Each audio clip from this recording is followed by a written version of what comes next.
Hi guys, this is my second part of the explaining tarot ASMR thing. Last time I managed to explain like 20 plus cards, which is good. And at the end I was gonna go over the major arcana, but I put pause, and I put pause too long, and it just ended the damn video. I didn't want that, but this time to avoid to avoid logistic issues, aka I had to look at every damn card that I explained in the other video. This time I organized them. I'm the type of person who never organizes if there's not a need, but this time it was. I didn't foresee this. I thought it would be easy. It wasn't. Okay, let's go because I want to explain at least in this video the rest of the arcana that I didn't manage to explain in the first part. So this is the Fool. The Fool represents the start of a journey with a companion. Hopefully, the Fool in the original has a companion too. The Fool is like an inexperienced person, doesn't know a lot, but they have an adventurous spirit. I'd say they are pretty optimistic.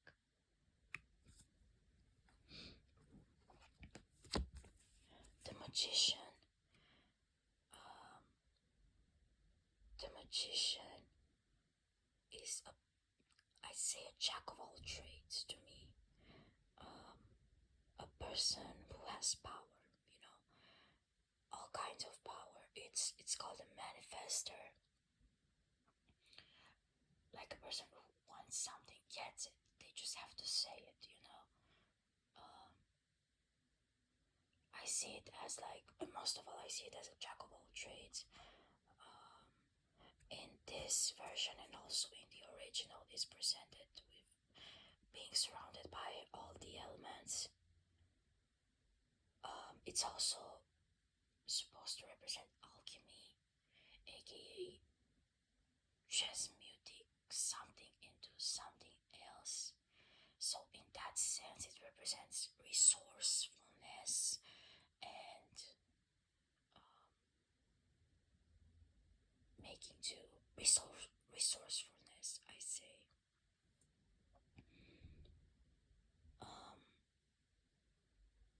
Yeah, it's I would since it's after the Fool, I'd say it's not necessarily specialized knowledge, but it's important knowledge, the basics. Yeah. But then we have the High Priestess. She represents the basics too, but in regards to the subconscious, the Magician here, it could be seen as the conscious, knowing a lot of things about the conscious. The High Priestess is about the subconscious and managing it, and I'm not that good at explaining the High Priestess. It's usually I'd say very similar to the moon, except the moon can also represent confusion. The High Priestess has a type of I'd say mastery over the subconscious.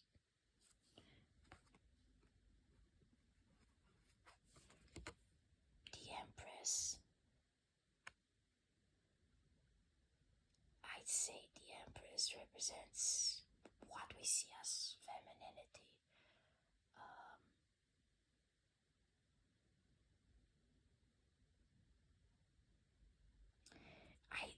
I'm trying to think how to explain this because I do struggle a bit. I can only compare it to the Emperor. So we have the Emperor and the Empress. The Empress usually explained as giving life and nurturing it. The Empress is like the start of the project, and the Emperor is the implementation of it. Empress gives life and nurtures it. The Emperor is better at giving directions and strategy and managing things after they've been given birth to. Could be seen as pretty prototypical female and male roles, but that's the tarot for you.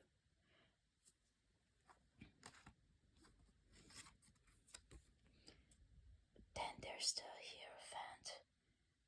This is supposed to be the mystic. I'd say it's similar to the High Priestess in that they are both about the subconscious, can be both about the subconscious. The Hierophant, however, comes with a set of rules and represents societal rules. Not necessarily in a bad way. Things we need to conform to so that we have stability and even coherence. The High Priestess job is not coherence, I'd say. And also she's not about rules like that. But they are both mystical in nature. I find that it helps to explain these tarot cards when you put them side by side. It's easier, and it also makes my work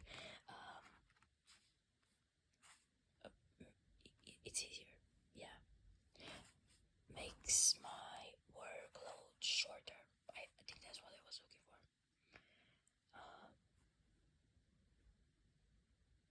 I just realized that I miss a card. I think I miss a card. What's the 9th card? No, I don't miss anything. My bad. There's a Strength, and I was thinking of the Hermit, which comes after it. The Strength is about I'd say it's more about outer strength, what can be seen, but also conscious strength. The strength doesn't have to be physical, it can be mental strength. While the Hermit, compared to this, I don't have the Hermit to show you, but it's the Hermit, the 9th card. The Hermit is more about the process, I say the figuring out the subconscious strength and limitations. It's about what's hidden and finding that more mystical side of the strength. Then when you found your powers, there comes the chaos of the world. To me, the Wheel of Fortune is like the chaos of the world. It's just time, When you get this, it just means anything. It's also can be like an I don't know card. The most I don't know card, I'd say. But it also represents cycles, but without like a concrete situation to compare it to. It can mean anything, but let's say you have the Wheel of Fortune and you have then the 5 of Cups. You can think of it as a cycle of grief. It reminds us that things are temporary, but also they always leave and come back.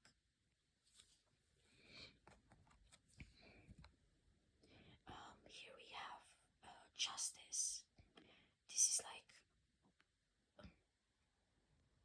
this is the opposite of the chaos. Here is like not really. It's like justice is supposed to explain the chaos.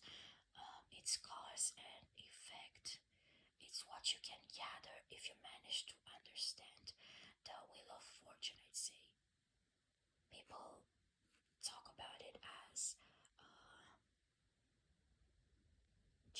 justice, aka the legal system, but I don't believe in that interpretation. It's very man-made, you know. Um, Wait a minute. Okay, my finger. um, the justice is also balance, similar to the temperance, but it's the balance that happens anyway.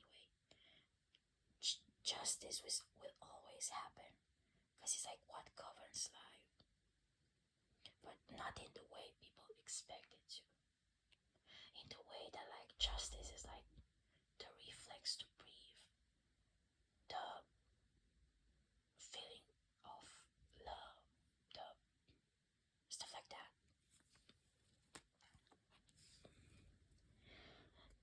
The hanged man. The hanged man is the next part of the journey. So you know, after after seeing the rules of nature, you're gonna want to see another perspective. Um, and this will hurt, you know. This is also a card of sacrifice. And I say empathy too. Empathy is, it doesn't have to be like the feeling what the other person feels, but managing to put yourself in the other's shoes. You have to have an understanding of the rules that govern humanity and nature so that you can do that. So it comes after justice.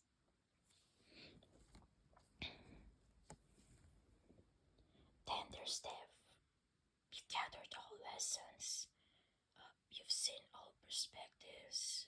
There's no more to see. There comes that transformation, transmutation of life, you know. There's the nothingness. Empty. Emptiness. No one describes it like that. Oftentimes, it just feels bad. It feels bad. It doesn't need to have a reason.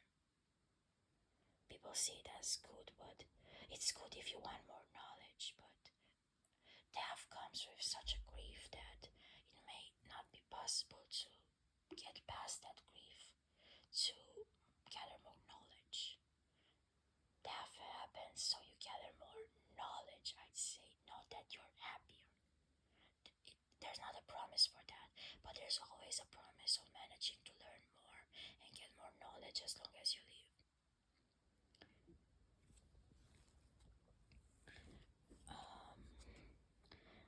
Then there's the devil. The devil, let me think what was before. It was a temperance. It was like the balanced state of things. The devil is about addiction. I hope YouTube won't take this down if it sees it. So I'm covering it. The devil is about control. Temperance is not that controlled. Well, I mean, not really. No, I'm speaking bullshit right here. The devil is about control. Control can be good or bad. It's usually seen in a bad way. Too much control or loss of control. And it's also about addiction. I'm not really an expert in the devil. Not one of my favorite cards. Not because it's dark or anything, just because it doesn't interest me that much.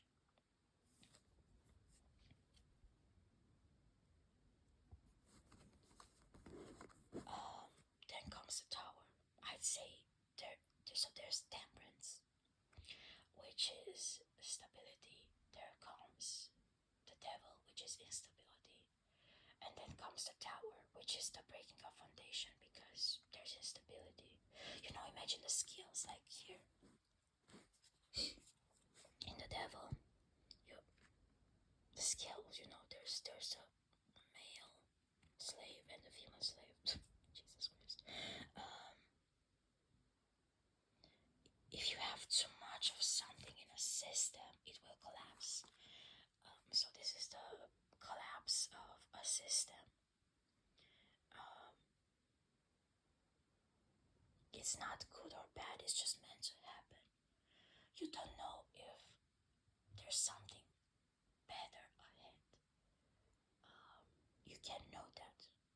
But it was meant to happen anyway. The tower is about, it's inevitable, but it's also very unpredictable. We as humans can know when things will fall down. We can know for things we can see, but things that we cannot see, that are invisible, it can be pretty hard to figure that out. Then we have the star, similar to the Empress. It's a new beginning. The star could be seen like the Empress's child. It represents hope, but also it can be taken literally as just another chance, you know. The previous system got destroyed, and now you have another system. Another chance to see if it's good or not.